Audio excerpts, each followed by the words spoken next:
Greetings to you, fellow travelers of the magical world of 3D printing. You are all very welcome to our newest Meet the Maker interview. This time we're talking to the minds behind Kamui Cosplay, those being Svetlana and Benni. Guys, thank you so much for being here. I know this is a really busy time for you, so we really appreciate you guys giving us and everyone else watching the opportunity to pick your brains. I've been a subscriber for a really long time. I don't even know when it was that I actually pushed that subscribe button, but your videos are just so satisfying to watch, and I'm just really happy that you guys can spare some time for us. So thank you for joining us. Yeah, thanks so much for having us. And actually, it's not a busy time for us anymore because we just finished 3 very busy projects for Gamescom, and right now we're just chilling. Yeah, first half of the year was insane. Yes, we survived. So much to do, so much to work. Yeah, but now we're good. Now we're good. Now it's time to calm down, like reorder materials for the next job, because the workshop is empty now. Everything is used. Everything is fine. Everything is done. And we got some sleep. Okay, that's good that you got sleep. Yeah.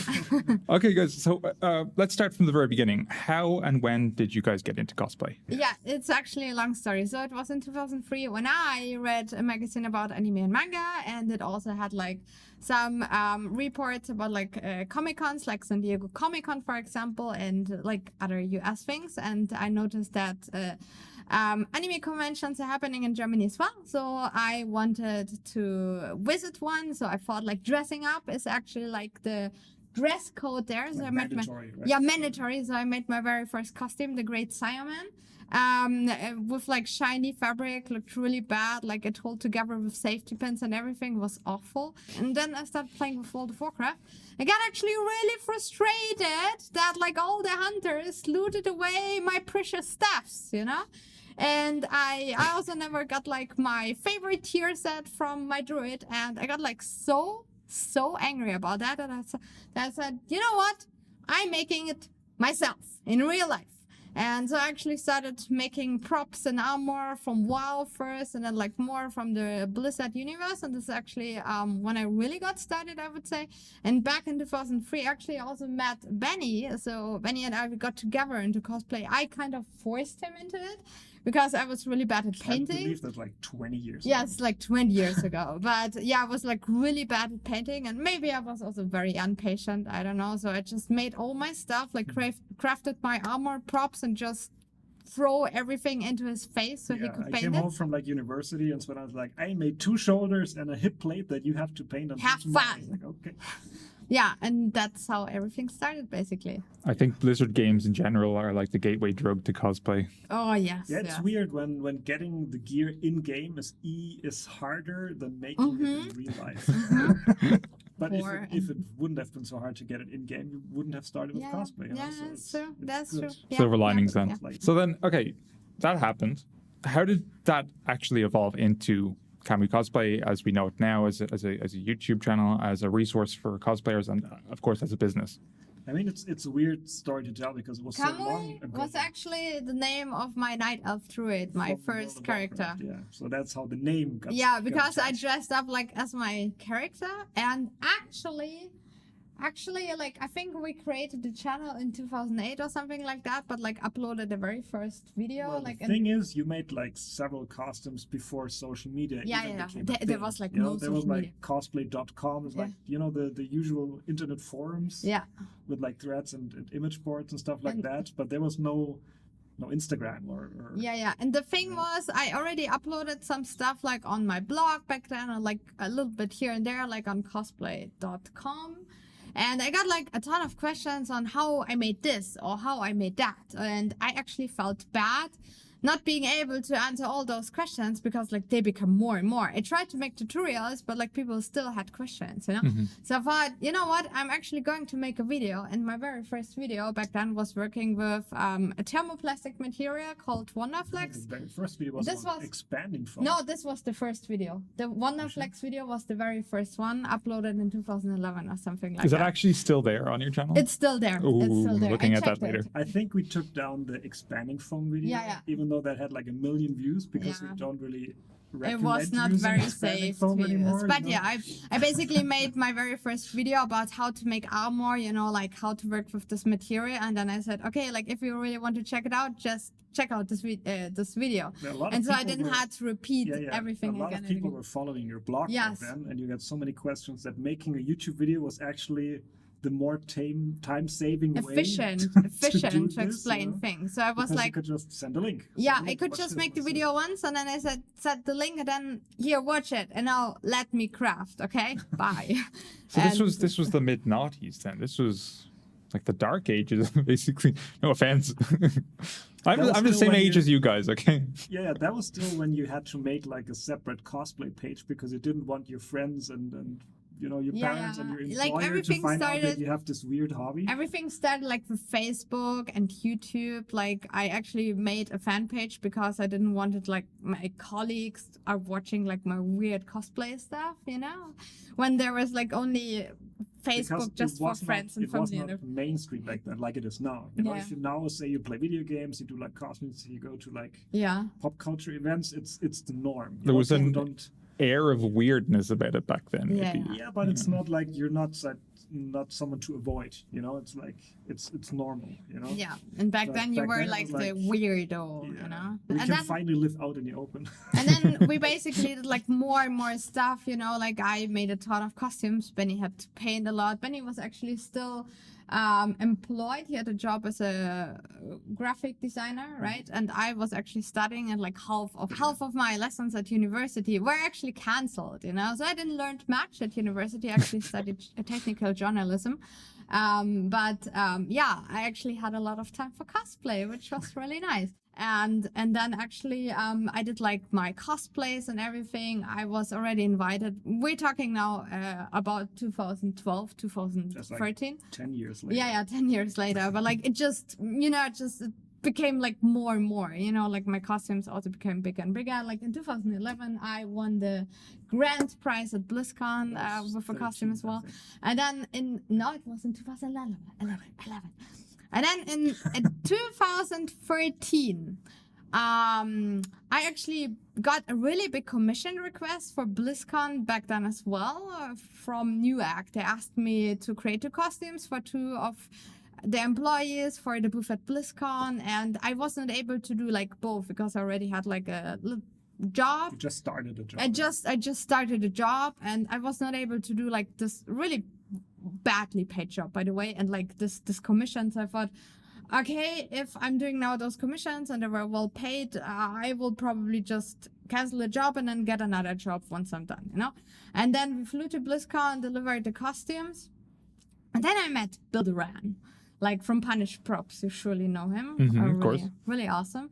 And he was like, you should write a book. And You have so many tutorials on the Yes. internet. Why don't you just put them all in a book yes. and sell it for money? And Bill Duran, he already published like his really popular Foam Smith book and everything. And I had like already so many tutorials and pictures and photos and like guides, everything spread all over the internet. I had already several people asking me, hey, can you make like a collection of all of that? It's like, nah. And then Bill really pushed me to do it because I came home, I was unemployed, I had no idea what to do. And then I sat down, I was like, you know what, I'm just doing this thing. So I sat down for 3 days, wrote my book, and Benny suddenly becomes sick at his work and had to stay at home and had to do design for my book. And so we actually finished the whole book in 1 week, and then we published it like for $5 on our web shop, and then went completely viral. Like it blew up on the internet, and we thought, okay, so we can do this as a full-time job, I guess. And this was the first book. We are now publishing, hopefully very soon, book number But we're still 17. afraid that it will only be one book. Yeah, so yeah, we yeah. had like another book. Yeah, to and see then if another it's book, and actually another done. book, and another book, and then we made We're- patterns. We're and like, abbreviating a lot here. Yeah, It's yeah, like yeah. a It's just span like- of like but we're 10, now in 15 years. 2013. But now I'm stopping here, and this That is was the basically start, basically this of was our basically self-employment. And since the then start. we've been doing books, we've been doing patterns, we've been doing just the like- same but more. So this is 2011, 12, 13. This is like really at the beginning of hobbyist 3D printing. How did you get involved in 3D printing in your cosplay? How did that begin? Like when you make costume the traditional way, you're always making it by hand, you know? If you're really fancy, you can get like a CNC machine, a laser cutter, like a vinyl cutter, like a machine that actually mechanically cuts something out. And that's nice if you work like at flat surfaces. But if you make stuff with your hand, with EVA foam or thermoplastics, I know how it started. there's like a limit to the quality. Yeah, I know how it started. So I was working on Master Nova from Heroes of the Storm, and she has like this helmet. Like Okay. really sleek design. A very tight helmet. shiny, And the yeah. thing with helmets is like if you actually make helmet, like it's like really difficult to make it very skin tight. So your head is not like gigantic, and it's really hard to make it also like very sturdy, and so it doesn't get wobbly and everything. And the helmet had actually attached to it like a light up ponytail. Like the costume looked insane, but I basically had like I wanted to attach like several meters of LED strips, like wrapped in foam and everything. It would be like really heavy basically. And so I actually tried it with a thermoplastic material with wobbler back then. I tried it with foam back then, like, and everything wasn't sturdy enough. It didn't work out. And so like, you have to learn 3D printing. And that was, Good luck. That was like right at the time where the machines became kind of affordable. Mm-hmm. We basically said, you know, let's just give it a go because it's plastic, it's sturdy, you can sand it so it's super shiny and smooth. And like Svetlana said, foam would be too soft for like a helmet And too that warm. needs to hold some weight. And that's when we tried it out the first time. And Benny got then his very first 3D printer, the Sortrex M200, which we still use. Still. It is a good machine. Yeah, it's still like, when did you got it? Like 2016 or I something? think it was 16, yeah. Yeah, and like, which we still use for our current project. The reason we got this machine in the first place, I think, was because we didn't want to tinker so much because we wanted the result. We didn't want to tinker with the machine. So I wanted basically like a plug and play machine. I was like, which is a machine that I plug in, I calibrate it once. It's like a closed off And system. then I it can works. just close the door. And For it now, works. almost 10 years. You know, so I can exchange a hot end if I need to, so that's fine, but I don't want to tinker so much. And that was like the reason I ended up getting the Zotrex, Yeah. because the it reviews still back then were runs. pretty good. There's Was not a bad two decision. kinds of makers when it comes to 3D printers. Those who actually use it as a tool and those who tinker with it like crazy. I think I'm the second one, but you guys seem to be the first, I think.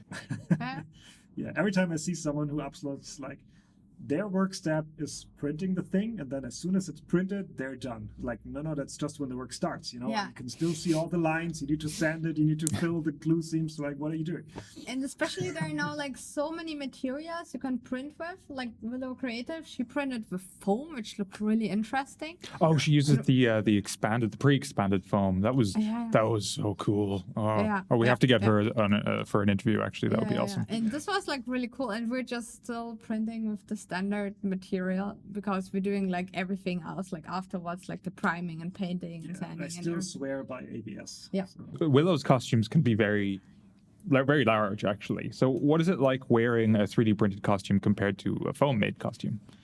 We had one. So I made Aloy from Horizon Zero Dawn. I saw it. It and was awesome. Thank you so much. Thank you. And like at this point, you know, like I played the game and everything, and like I made actually an armor which was made like out of scales, you know. And when she moved, Armor plates. yeah, like armor scales, and when she moved, they made like this click click click sound, which was really cool. And I thought about actually using EVA foam as well, but then I didn't think that like I was able to achieve like the same effect with EVA foam, because like it would make like this weird squishy sound first, and it wouldn't feel right, you know what I mean? And so here we actually also used the 3D printed a 3D printed version of our armor, and it actually looked pretty cool, and like also felt really cool because like it actually had like this really cool sound of And the it had armor. a bit of weight to it. Yeah, Not it so had a much, little but bit of weight, and especially like with the 3D printer, Benny actually he took several screenshots of Aloy in game, and then he printed out actually the screenshots on paper, like every single scale on the armor on my dress form in the back, and like checked if it had actually the right size, like the right shape and everything.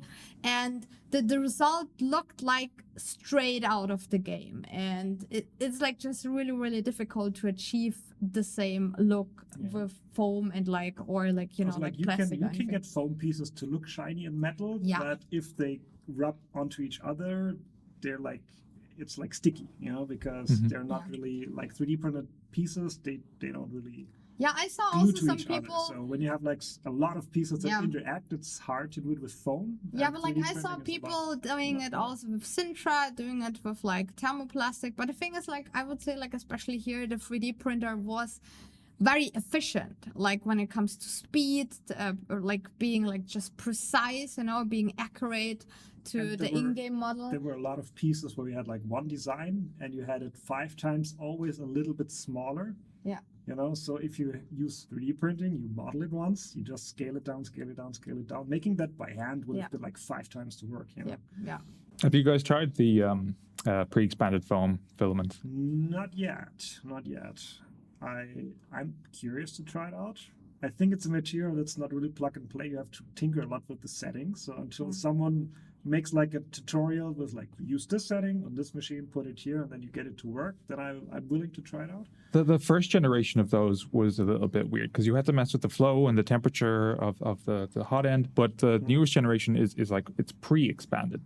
It's you don't need to mess with it that much. It looked very interesting. Well, and then a while ago, we also started using resin printers. And this is also very awesome for cosplay, especially if you have to work on smaller pieces. Like we made some Genshin Impact costumes just last month. And if you don't have much time for sanding, they have a lot of like little accessories and brooches and like earrings and stuff like that, jewelry. And using like an FDM machine for that is not the best idea because they can only print so fine details, before stuff starts to like show like the layer lines and everything and sanding stuff like that. So which resin printer do you use now? We have Anycubic Photon Mono X6K.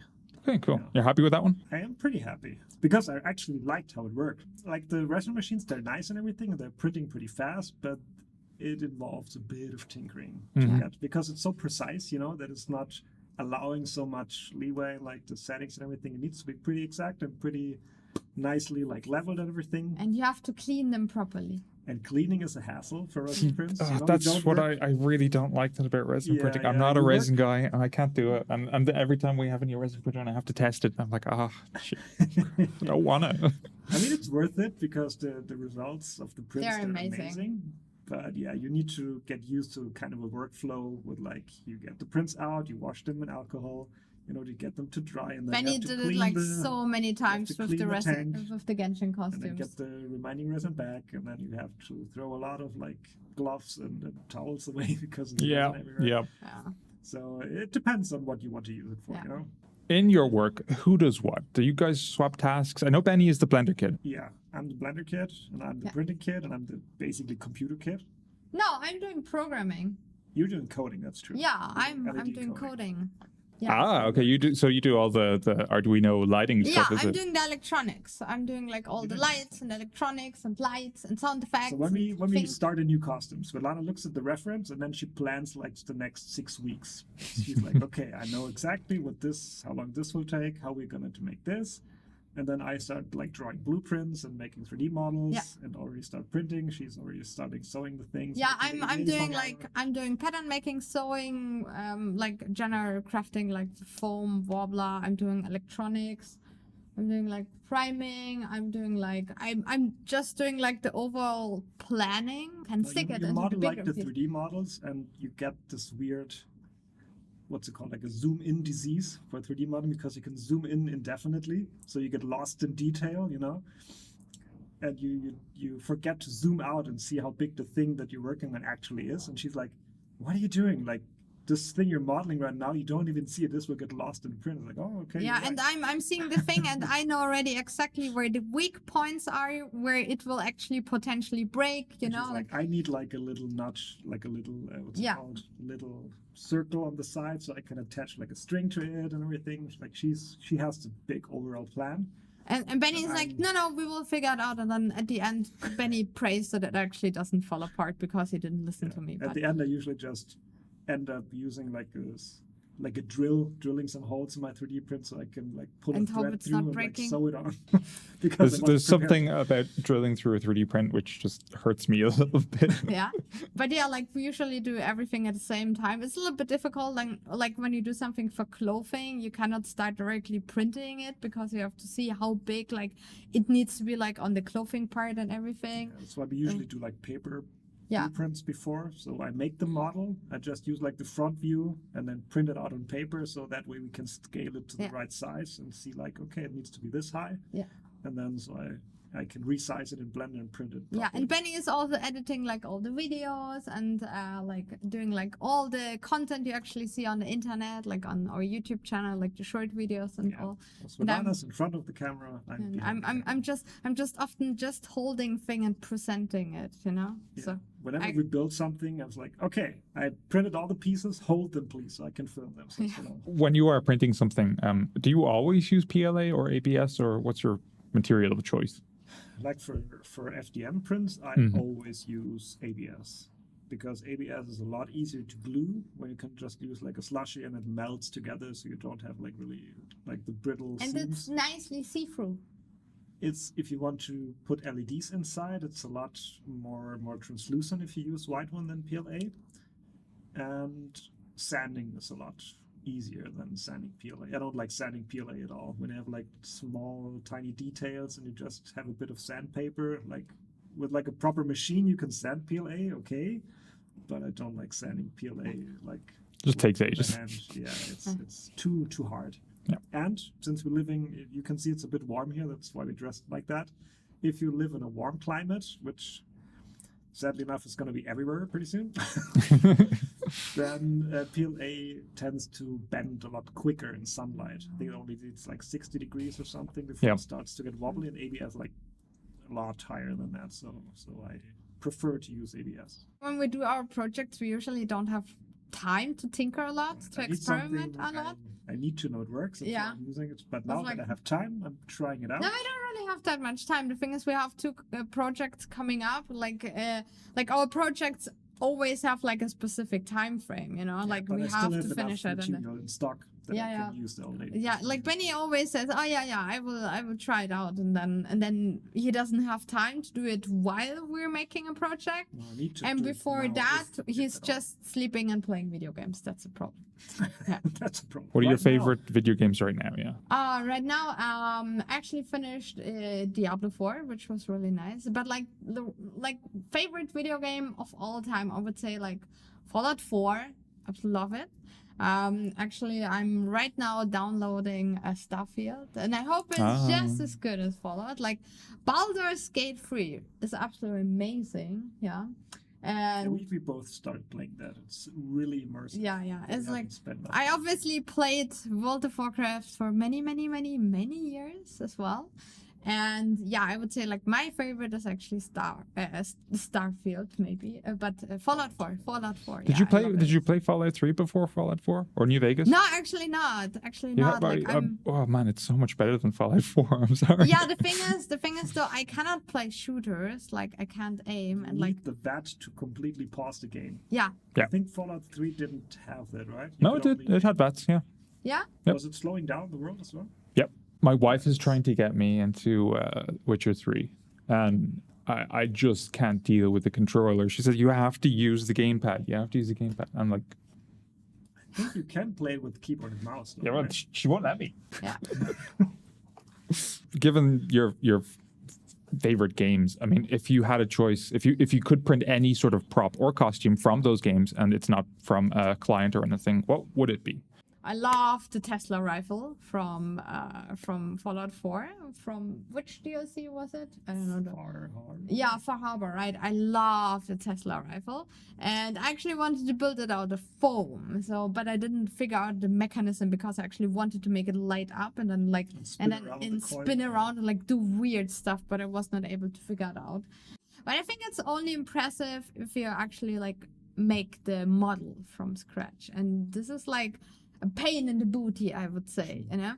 And I'm really impressed, but like I saw already so many Iron Man armors, like Iron Man costumes, and like I think like many of them also 3D printed and like also made their model by themselves, and then like completely functional with like electronics and everything, and like stuff like that. But 3D printing is very cool, but at the end of the day, it's a tool to get you to a point you want to be. You know, as a crafter, you're not married to any certain type of tool or technique. You use whatever you deem fit for the project that you're working on right now. So we're not like just loyal without a question to like one technique or the other. It always depends on. I'm just not so connected to 3D printing so much because I didn't make it myself, you know. Yeah. It's like to me it's different though, because I make the model. So seeing it like for hours and hours on your screen, and then like getting it to hold it in your hands is like really and cool then feeling. and then you notice that you actually made the infill far too heavy and too dense, thick, and then I can't carry it around because it turned out too heavy. Speaking of like the process that goes into designing something, do you guys use AI in your design work? For cosplay, as always, you try to get as close to the reference as you can, so you have the reference, you know. Oh, true. Yeah. What is good for, like, there's some like machine learning type of things that are useful. For example, if you use the photo mode in a game, you can use the photo mode to do photogrammetry. You know, if you have like a helmet in a game, you can just take screenshots in the game from like all around, up this and is down, really cool. and then you put it into like a photogrammetry tool, and that turns the photos you took in the photo mode to a 3D model that you can now work as a base. And then the cool thing is we actually have a 3D scan of myself, like of my body. And then so basically this way we get then like the rough 3D model from the game directly. And then we can adjust it on my body size, and then you can just use like the face ID. This is like really cool because it has this like is a depth really cool. sensor. Did so you guys use that like, for scanning your body, Svetlana? Yeah. There's not the whole body, because at some point the phone doesn't recognize position properly anymore, but like for body parts, like I can get a head scan done in like 5 minutes. Yeah, we actually use it also like for making foam armor as well, by the way. Like, so we have a 3D scan of myself, for example, and then Benny is using I built Blender like a Magic. low poly version of like a shoulder armor, just like the basic shape, and then you can actually just print out the UV map if you print it out in the correct size, because it stretches similar to EVA foam stretch, so you can use that to make like basically like Pepakura, but like you turn it, you transfer everything to foam instead of paper, and then you basically have like a perfect pattern of like a 3D model from a game, but like for foam. It's really cool as well. So like 3D modeling and like printing can be like combined into far more applications than just like printing a thing. When I first got into Pepakura, the tool that you use for Pepakura, it's just Pepakura Viewer, and then there's the Designer, I think it's called. Yeah. That you could convert back and forth between STL and something else, which was absolutely awesome. So cool. Yeah. There's also a program called Armorsmith Designer. Oh, I don't know that. Uses Pepakura files, but for basically cosplayers, you have like a whole mannequin that you can just stick like Pepakura armor pieces to, and then scale them, and like. That's all the cool program. If you use Pepakura. Well, one thing's been bugging me though. Okay, you guys have talked about your clients, and you've been talking about using in-game resources to design your costumes. Do they ever send you like the actual rigs and designs? Like if we work with a company on a thing, then they're usually prepared. Like cosplay is so known and liked by the whole gaming community that whenever like gaming companies create new characters, for example, they always kind of think about like, is this cosplay doable, you know? And then they do like cosplay kits. Yeah. And usually they want to see you dress up as their characters, you know. Yeah. If you ask like the community manager really nicely, like, you know, can you maybe ask like the 3D modeler to send me like a thing from the game because I really want to dress up at a convention? The chances are pretty good that they might. Apparently at Blizzard they have someone now where you can tell this person, okay, I need like this and this model, I need like this and this reference. Can you give me like anything? And then they render you like a turnaround of the character or like the model or whatever you need. And that's pretty cool. And like mostly we actually get the 3D models mostly. I think it's really last minute, and it's quite often last minute. Sometimes we're like already done when they send us the 3D model, and we're like, okay, I guess it looks way different than we do. Yeah, it's like sometimes it's really frustrating because like when you do something for like a game which is not released, for example, they are basically not done with like the modeling part. If the game is still under NDA. Yeah, right, stuff like that. But like mostly we get the 3D models, and they're also like really, really helpful. But like we kind of like, since we're doing our social media, like we're doing social media campaigns, and we obviously try to create content. And if we just get the 3D model and then we print it out and then paint it, it's boring, Yeah, so it's boring. Even if we get stuff, we usually try to torture ourselves.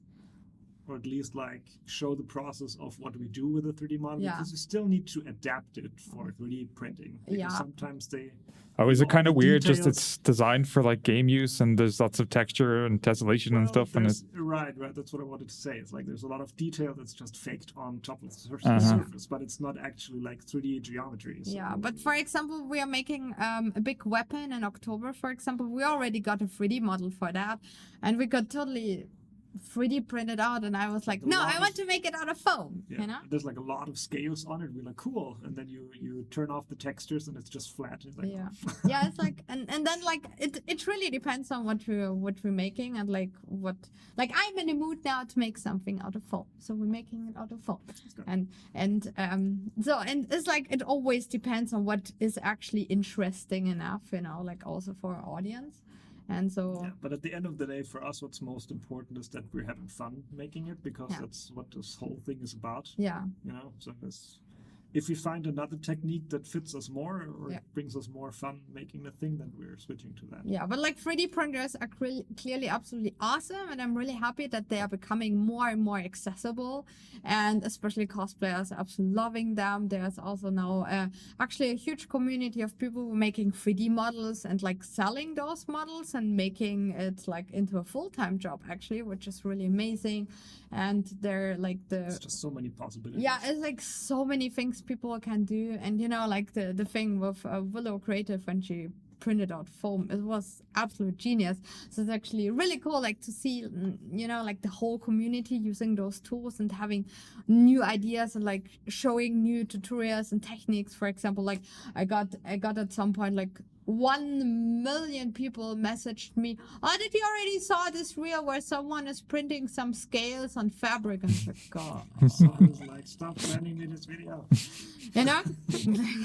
Well, speaking of fun, what has been your most favorite 3D printed project? Or Aloy. Aloy, yeah. Aloy, really? Yeah. She has like a harness of leather, like fake leather armor underneath, and then there's like, how many pieces? 260 individual pieces just sewn hand sewn on top of it. And like, well, that sounds like super fun, yeah. Yeah. No, because it looks so cool and it feels so real. Yeah, it sounds so real as well. It sounds like... Yeah, and like especially like in the game, like she's not wearing metal because she's like the armor, like the robots are probably made of carbon fiber or anything, so actually using plastic feels very real. And like, because in the game the costume is also machine made. Yeah, it's like fits very well. Like really, really cool. And like I was one of the first people who actually made this costume, and we made like also proper photo shoot and everything looked straight out of the game, and it even sounded like out of the game. It was really so many cool. people use our 3D models also of the bow to like make their own versions. It's really cool. Yeah.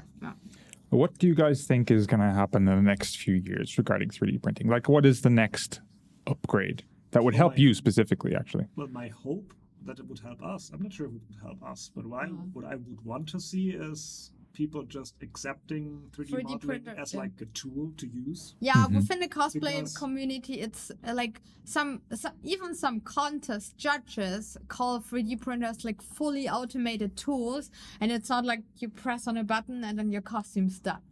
you know, which is completely wrong. And like also many people within the cosplay community, obviously also outside, think that like 3D printing is like no real crafting. If it's not handmade, then it's not cosplay. Yeah, which is I think really silly, because then you can say, okay, like using a sewing machine is no real sewing because you're not sewing by hand, you know. Yeah, right. And so I hope that it gets like more and more accepted, but this requires actually that those machines become even more cheaper, even more affordable, you know. And the more people use 3D printing, the more creative minds try to see what they can do with it. And, you know, the more people use it, the more chance we have of someone just finding a way to make something that nobody before has thought about, you know, because...